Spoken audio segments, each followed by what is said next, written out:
Assalamualaikum dear students and welcome to my YouTube channel Business and Accounting Tutorials। Dear students, ये हमारी दूसरी video है business series की। इस वीडियो में मैं आप लोगों को डिटेल से बताऊंगा कि बिज़नेस क्या है, उसके कंपोनेंट्स कौन कौन से हैं। दूसरे अल्फाज में हम कह सकते हैं कि डिविजन्स ऑफ बिज़नेस, यानी बिज़नेस कौन कौन से एरिया पे मुश्तमिल है। डियर स्टूडेंट्स, मज़ीद डिटेल में जाने से पहले अगर अभी तक आपने हमारे चैनल को सब्सक्राइब नहीं किया हुआ है तो काइंडली चैनल को सब्सक्राइब करें और साथ में लगे बेल आइकन को भी क्लिक करें ताकि हमारे नए आने वाले वीडियो की नोटिफिकेशन सबसे पहले आप तक पहुंच सके। तो चलिए बढ़ते हैं आज की इस वीडियो की तरफ। Divisions of business. बिज़नेस हमारे पास दो कंपोनेंट पे मुश्तमिल है, एक इंडस्ट्री है जबकि दूसरा कॉमर्स है। अब सबसे पहले आते हैं इंडस्ट्री पे। इंडस्ट्री की फर्दर 5 किस्में हैं, जिसमें extractive industry, genetic industry, constructive industry, manufacturing industry and service industry. अब बिजनेस हमारे पास क्या है, फिर इंडस्ट्री। बिजनेस एक लॉफुल एक्टिविटी का नाम है जो प्रॉफिट अर्निंग की गरज से इख्तियार की जाती है। अब इंडस्ट्री क्या है? इंडस्ट्री बिजनेस की उस एक्टिविटी का नाम है जिसमें प्रोडक्ट की या गुड्स की एक्सट्रैक्शंस, प्रोडक्शंस या फैब्रिकेशन शामिल है। अब इंडस्ट्री में हम दो तरह की प्रोडक्ट को बनाते हैं, एक कंज्यूमर गुड्स है और दूसरा कैपिटल गुड्स है। कंज्यूमर गुड्स उसी गुड्स का नाम है जो डायरेक्टली कंज्यूमर यूज़ करके कंज्यूम करके बस उसकी हैसियत ख़त्म होती है। यानी फॉर एग्ज़ाम्पल हमारे पास वेजिटेबल्स है, फूड आइटम्स है, इसी के अलावा जो कंज्यूमर इस्तेमाल की होती है जिसमें क्लॉथ है एक्सेट्रा। जबकि कैपिटल गुड्स वो गुड्स है जो फर्दर कैपिटल प्रोडक्शंस में इस्तेमाल होते हैं, यानी जिसमें हमारे पास मशीनरी है। अब इसी मशीनरी को इंडस्ट्री में इस्तेमाल करके और भी कैपिटल जनरेट होने में इस्तेमाल होती है। इंडस्ट्री की हमारे पास 5 किस्में हैं, जिसमें सबसे पहले एक्सट्रैक्टिव इंडस्ट्री है। एक्सट्रैक्टिव इंडस्ट्री उस इंडस्ट्री का नाम है जिसमें हम प्रोडक्ट को एक्सट्रैक्शंस उसको रेज करते हैं, उसको प्रोड्यूस करते हैं ज़मीन की सतह के नीचे या ज़मीन की सतह के ऊपर से। यानी जब हम ज़मीन की सतह के ऊपर या उसके नीचे से प्रोडक्ट को प्रोड्यूस करते हैं तो हमारे पास एक्सट्रैक्टिव इंडस्ट्री है, जिसकी मिसाल माइनिंग इंडस्ट्री है, फिशरीज है, फॉरेस्ट्री है, एग्रीकल्चर है। उसके अलावा जेनेटिक इंडस्ट्री है। जेनेटिक इंडस्ट्री उस इंडस्ट्री का नाम है जिसमें मुख्तलिफ़ किस्म के स्पीशीज़ की रिप्रोडक्शंस होती है। अब वो स्पीशीज़ हमारे पास या तो एनिमल्स की होती है या प्लांट्स की होती है।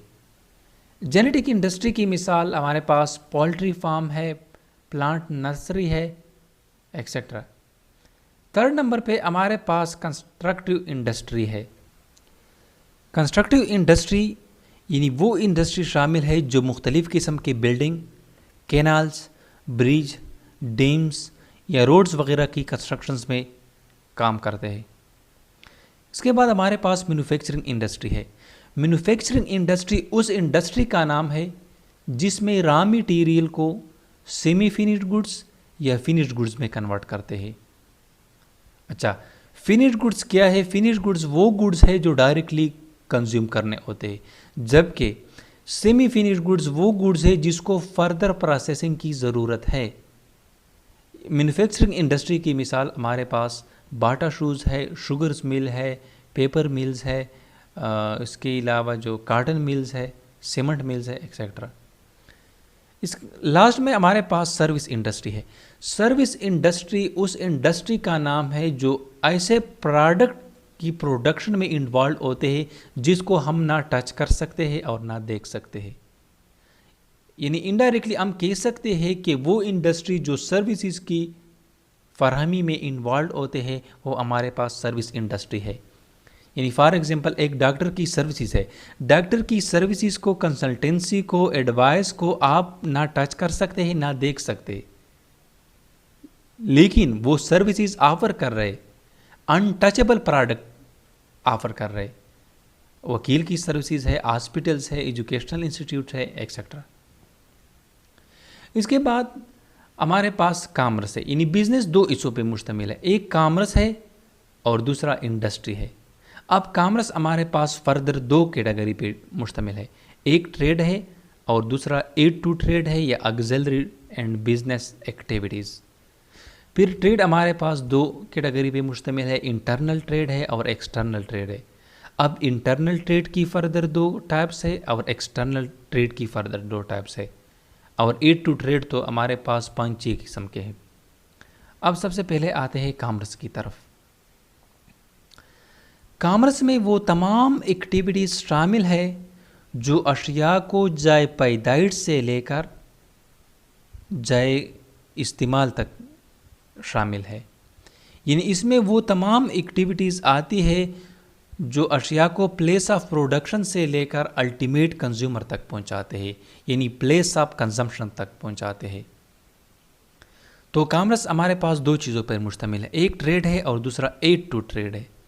अब ट्रेड हमारे पास क्या है, ट्रेड बाइंग एंड सेलिंग का नाम है, यानी इसमें प्रोडक्ट्स की, गुड्स की बाइंग एंड सेलिंग होती है, ख़रीद व फरोख्त को हम नॉर्मली ट्रेड कहते हैं।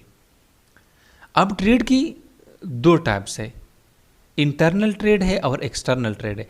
अब सबसे पहले आते हैं एक्सटर्नल ट्रेड की तरफ।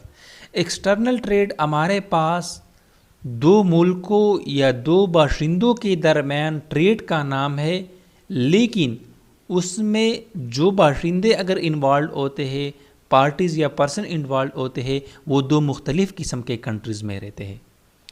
या अगर ब्रॉडली सतह पे हम देख दिया जाए तो दो मुल्कों के दरमियान जो ट्रांजैक्शंस होती है, जो ट्रेड होती है, उसको हम एक्सटर्नल ट्रेड कहते हैं। अब एक्सटर्नल ट्रेड की फर्दर दो टाइप्स है, इंपोर्ट ट्रेड है और एक्सपोर्ट ट्रेड है। इंपोर्ट ट्रेड क्या है, इंपोर्ट ट्रेड हमारे पास उस ट्रेड का नाम है जिसमें हम प्रोडक्ट को किसी दूसरे मुल्क में ख़रीद के अपने मुल्क में लाते हैं। यानी फॉर एग्जांपल हम जापान से मशीनरी ख़रीदते हैं, तो वही मशीनरी जब हमने जापान में ख़रीद ली और पाकिस्तान को ले आई तो वो मशीनरी हमारे लिए इंपोर्ट ट्रेड है। अब एक्सपोर्ट ट्रेड क्या है, एक्सपोर्ट ट्रेड इंपोर्ट ट्रेड की अपोजिट टर्म है, यानी एक्सपोर्ट ट्रेड पे हम अपने प्रोडक्ट को किसी दूसरे मुल्क में बेचते हैं, फ़रोख्त करते हैं। यानी फॉर एग्जांपल हम काटन को जापान में फ़रोख्त करते हैं, पाकिस्तान में काटन प्रोड्यूस होती है, अब उसी काटन को जब हम जापान बेचते हैं, जापान फ़रोख्त करते हैं, तो ये हमारे पास एक्सपोर्ट ट्रेड है। एक्सपोर्ट ट्रेड इंपोर्ट ट्रेड की अपोजिट टर्म है। उसके बाद हमारे पास इंटरनल ट्रेड है। जिस तरह एक्सटर्नल ट्रेड की दो टाइप्स है, इंपोर्ट ट्रेड और एक्सपोर्ट ट्रेड, इस तरह हमारे पास इंटरनल ट्रेड की भी दो टाइप्स है। अब पहले इंटरनल ट्रेड की डिफिनीशन पे जाते। इंटरनल ट्रेड दो सूबों या दो ज़िलों या दो अफराद के दरमियान ट्रांजैक्शन का नाम है, लेकिन एक मुल्क के बाउंड्रीज़ के अंदर अंदर, यानी एक मुल्क के बाशिंदों या ज़िलों या सूबों के दरमियान जब ट्रांजैक्शन होती है तो उसको हम इंटरनल ट्रेड कहते हैं। अब इंटरनल ट्रेड में हमारे पास होलसेल ट्रेड है और रिटेल ट्रेड है। होलसेल ट्रेड में हम प्रोडक्ट को, हम गुड्स को लार्ज क्वांटिटी में ख़रीदते हैं और फिर प्रॉफिट पर उसी प्रोडक्ट को रिटेलर पे फ़रोख्त करते हैं। अब रिटेल ट्रेड क्या है, रिटेल ट्रेड फाइनल कंज्यूमर तक छोटे पैमाने पर अशिया की फ़रोख्त है, यानी इसमें रिटेलर होल सेल ट्रेडर से यानी होल सेलर से प्रोडक्ट को ख़रीदते हैं, अब उसी प्रोडक्ट को अल्टीमेट या फाइनल कंज्यूमर तक प्रॉफिट पे फ़रोख्त करते हैं। जिसकी हमारे पास जो मिसाल जो दुकानदार है। उसके बाद हमारे पास ऑक्सिलरी है या एड टू ट्रेड है, यानी कॉमर्स दो हिस्सों पे मुश्तमिल था, एक ट्रेड था और दूसरा एड टू ट्रेड था। अब एड टू ट्रेड क्या है, एड टू ट्रेड में वो तमाम एक्टिविटीज़ शामिल है जो अशिया की ख़रीद व फ़रोख्त को, जो अशिया की ख़रीद को फैसिलिटेट करते हैं। किस तरह? हमारे पास ट्रांसपोर्टेशंस है, तो ट्रांसपोर्टेशन के ज़रिए हम अपने प्रोडक्ट को एक जगह से दूसरी जगह आसानी के साथ मुंतकिल करते हैं। यानी अगर ट्रांसपोर्ट हमारे पास न हो और हमने एक प्रोडक्ट प्रोड्यूस कर ली, तो ट्रांसपोर्टेशन के बग़ैर हम यही प्रोडक्ट को मार्केट तक तो नहीं लेके जा सकते। लिहाजा ट्रांसपोर्टेशंस उसी अशिया की ख़रीद व फ़रोख्त को फैसिलिटेट करता है। दूसरा हमारे पास इंश्योरेंस है। इंश्योरेंस क्या है? ये एक एग्रीमेंट है एक पर्सन्स और इंश्योरेंस कंपनी के दरमियान। यानी इस इंश्योरेंस के ज़रिए हम अपने रिस्क्स को कुछ हद तक मिनिमाइज़ कर सकते हैं और उसके बदले हम इंश्योरेंस कंपनी को प्रीमियम देते हैं। अगर उसी आइटम की या उसी फैक्टर की वजह से हमारे प्रोडक्ट को नुकसान हुआ जो पॉलिसी में मेंशन है, तो उसी सूरत में इंश्योरेंस कंपनी हमें कंपेंसेट करेंगे। यानी जो नुकसान की तलाफ़ी है वो इंश्योरेंस कंपनी वाले हमें देंगे। उसके बाद वेयर हाउसिंग है। वेयर हाउसिंग स्टोरेज का नाम है। यानी वेयर हाउसिंग हमारे पास जो नॉर्मली हम उसको गोदाम वगैरह कहते हैं, उसमें हम प्रोडक्ट को स्टोर करते हैं और at the time of demand पर उसे मार्केट में लेके आते हैं। उसके बाद बैंकिंग है। यानी जो ट्रेडर है, जो मर्चेंट है, चाहे वो इंपोर्टर है या एक्सपोर्टर है या होलसेलर है या रिटेलर है, ये ज़रूरी नहीं है कि वो जो बिज़नेस कर रहा है उसमें सारा जो कैपिटल है वो जो फाइनेंस है वो ट्रेडर का अपना है। ये हरगिज़ मुमकिन नहीं है कि ये इसमें जो प्रोडक्ट है, जो पैसे हैं, वो सारे के सारे उसके हैं। ये ज़रूरी नहीं है। वो पैसे वो फाइनेंशियल इंस्टीट्यूट से या बैंक वगैरह से भी उधार ले सकते हैं।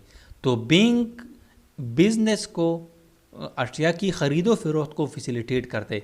यानी एक ट्रेडर के पास पैसे नहीं है, उसने पैसे बैंक से उधार पे लिए, अब उसी पैसों से उसने बिज़नेस स्टार्ट कर ली, तो बैंक ने अशिया की ख़रीदो फ़रोख्त की, प्रोडक्ट की ख़रीदो फ़रोख्त की फैसिलिटेट कर ली। अब उसके बाद एडवर्टाइजमेंट है। एडवर्टाइजमेंट हमारे पास क्या है?